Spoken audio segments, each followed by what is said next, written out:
जमीन उनके अंदर थी और उनके मतलब कब्जे में थी और जैसे जैसे टाइम बढ़ता गया दिसंबर 2022 तक अगर हम देखें तो 8 लाख एकड़ जमीन अब उन्होंने हथिया ली है। सर बहुत ही जिसे बोलते हैं इम्पोर्टेंट टॉपिक है, कैसे आपके जहन में आया कि इस पे एक मूवी बनाते हैं? देखिए, लॉकडाउन में हम सब लोग बैठे हुए थे। लॉकडाउन में हम लोग सब अपने घरों में बैठे हुए थे, आत्मचिंतन करने में लगे हुए थे।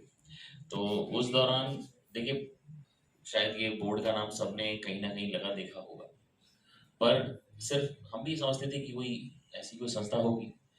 जब इसके बारे में पढ़ना शुरू किया तो समझ में आता है कि एक हमारे देश में, हमारा इकलौता देश है पहली बात, जिस देश में ऐसी कोई संस्था एग्जिस्ट करती है। अब दुनिया के किसी और देश में ऐसी कोई संस्था एग्जिस्ट ही नहीं करती है।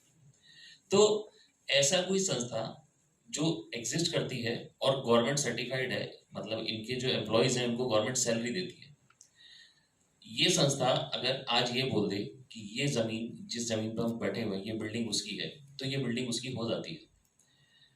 आप पुलिस में कंप्लेंट नहीं कर सकते, आप कोर्ट नहीं जा सकते, आप डिस्ट्रिक्ट कोर्ट नहीं जा सकते, आप हाई कोर्ट नहीं जा सकते, आप सुप्रीम कोर्ट नहीं जा सकते। आपको वहीं जाना होगा, वहां जाके उनके ट्रिब्यूनल में अर्जी लगाओगे और वहां अर्जी लगा के फिर आप उनके चक्कर काटोगे, जैसे आप सिविल कोर्ट में चक्कर काटते हो। तो एक ऐसी संस्था जो कोर्ट से ऊपर है, ऐसा कैसे पॉसिबल है? आप सोच के देखिए। एक हमारे देश में कहा जाता है सुप्रीम कोर्ट सबसे ऊपर है, लेकिन एक ऐसी संस्था जो सुप्रीम कोर्ट से भी ऊपर बना दी गई है। और ये ऐसा नहीं कि शुरू से ऐसी थी, शुरू में इस संस्था के लिए भी शायद कुछ अच्छा सोचा गया होगा, लेकिन धीरे धीरे करके पता नहीं क्यों इतनी इसको पावर्स दे दी गई कि अब वो इनविंसिबल है। तो कोई ऐसी संस्था हमारे देश में एग्जिस्ट करती है जो इनविंसिबल है, जिसके ऊपर कुछ भी नहीं है। मतलब आप सोचिए, एक आम आदमी अगर उसकी जमीन वक्फ बोर्ड बोल दे कि ये उसकी है, तो वो बेचारा कहाँ जाएगा? मतलब एक बार तो उन्होंने शायद अंबानी जी के घर को भी क्लेम कर लिया था। तो अंबानी जी का घर उन्होंने क्लेम किया, वो बात और है कि अंबानी जी का कोई कुछ बिगाड़ नहीं सकता, बट अगर कोई आम आदमी होता तो उसका क्या हाल होता, आप सोच के देखिए। तो जब इतना सब कुछ पढ़ा तो लगा इसके बारे में कुछ ना कुछ तो करना चाहिए। और बाय द वे, ये अलगाववाद के लिए बहुत अच्छा टूल है, बहुत ही अच्छा टूल है, क्योंकि आप वक्फ बोर्ड सुनेंगे तो आपको लगेगा कि खास कम्युनिटी के लिए है। लेकिन खास कम्युनिटी के लिए है, लेकिन उसके लिए क्या ये कुछ करता है? कुछ भी नहीं करता उसके लिए। इनफैक्ट उनके लिए भी खतरा होगा शायद इसका, क्योंकि वो उनकी जमीन भी क्लेम कर सकता है, कोई बड़ी बात तो है जी। और एक चीज़ और मैं आपके साथ शेयर करना चाहती हूँ। हम जब फिल्म बना रहे थे, प्लानिंग चल रही थी, तो उसी दरमियान मैंने एक बार सर का पार्लियामेंट का वीडियो देख लिया, तो वहाँ से मुझे बड़ी हिम्मत मिली, बहुत क्रेज़ मिला कि अब तो हम फिल्म बना सकते हैं, क्योंकि ये ऑलरेडी मुद्दा पार्लियामेंट में उठ गया है, तो हमें वो एक मोटिवेशन मिल गया था। तो सर के लिए बहुत बहुत धन्यवाद, हमारे लिए मोटिवेशन हमें इन्होंने ताकत दे दी। तो सर मैं आज जानना चाहूँगी कि सर आप इसके बारे में क्या कुछ बताना चाहेंगे हमें?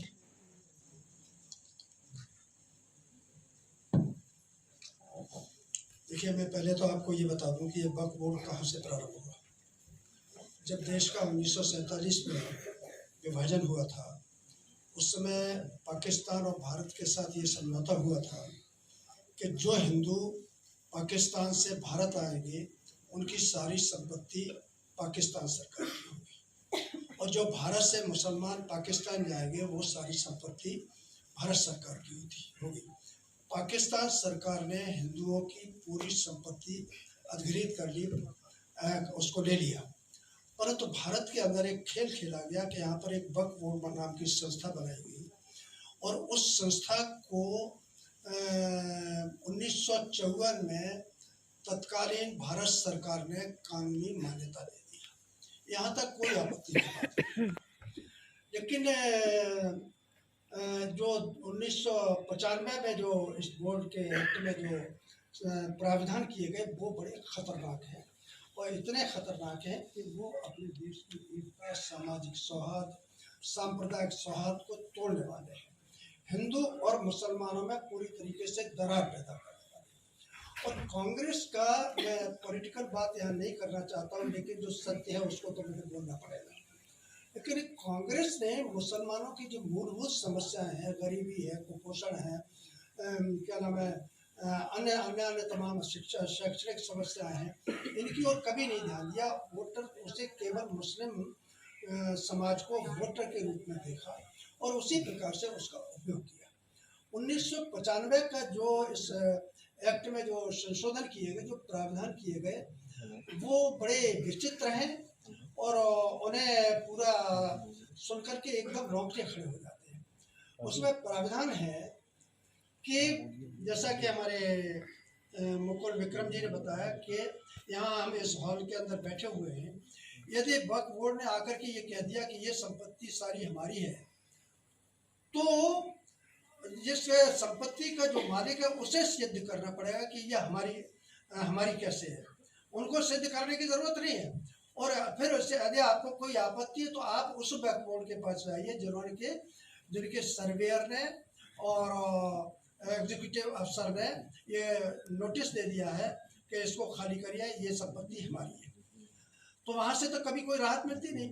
उसमें प्रावधान क्या है उनको जरा समझने की जरूरत है। उसको वक्फ बोर्ड जो है जिले के कलेक्टर को आदेशित करेगा कि अमुक संपत्ति वक्फ बोर्ड की है, इसे अपने कागजों से रेवेन्यू रिकॉर्ड से समाप्त करिए।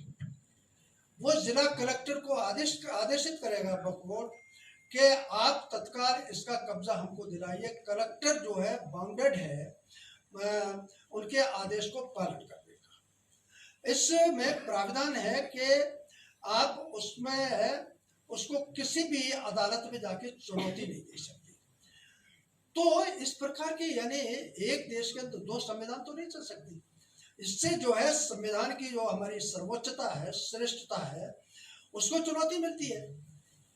तो वक्फ बोर्ड जो है पूरी मनमाने तरीके से पूरे देश के अंदर तमाम संपत्तियों पर कब्जे कर रहा है।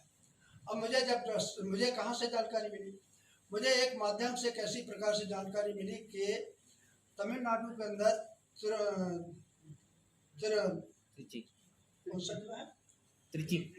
तिरुचि जिला है।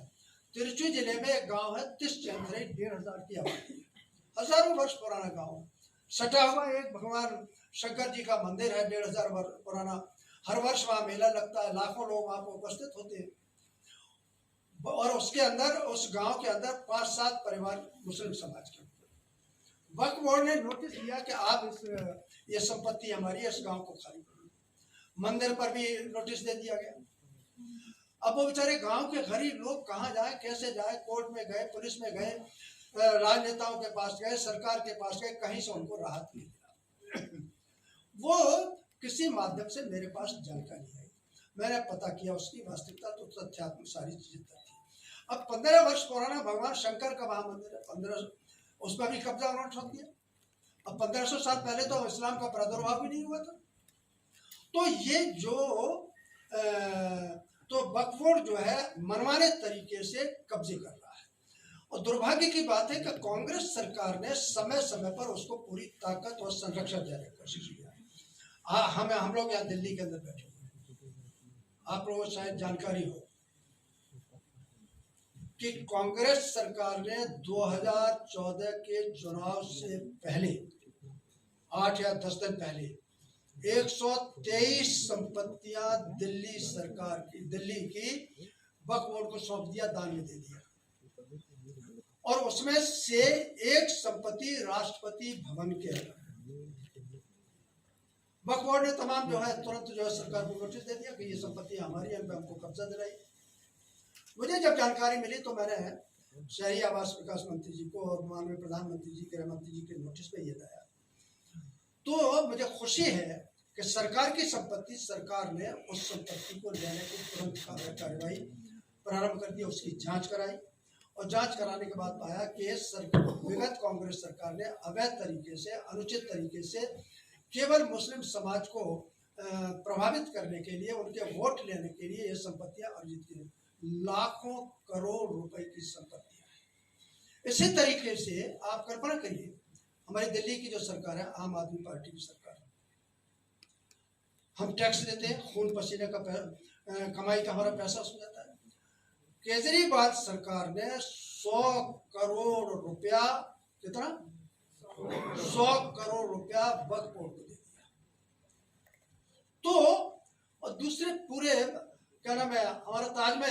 उसमें वक्फ बोर्ड ने दावा ठोक दिया। भगवान कृष्ण की जहाँ पर जन्मभूमि है, जहाँ पर वास्तव में जहाँ पर कंस का कारागार था, जिसमें भगवान कृष्ण का जिस कक्ष में जन्म हुआ था, वो वहाँ जो ईदगाह मस्जिद खड़ी है, उसके अंदर वहाँ ईदगाह मस्जिद खड़ी हुई है, उसको भी वक्फ बोर्ड को सौंप दिया गया। तो सार्वजनिक संपत्तियां, सरकारी संपत्तियां और व्यक्तिगत संपत्तियों में जहां बहुत चाहे वहां पर कब्जा कर रहे हैं। और जैसा सुहानी जी ने बताया कि उनके पास 8 लाख करोड़ संपत्तियां हैं, करोड़ों करोड़ों हजारों लाख करोड़ की संपत्ति है। इसमें आम मुस्लिम समाज से कोई मतलब नहीं है। वो ये वक्फ बोर्ड जो है कुछ लोगों का गैंग बन गया। पूरे देश के अंदर 32 वक्फ बोर्ड है, एक ट्रिब्यूनल है। आप उनके फैसले को कोर्ट में चुनौती नहीं दे सकते।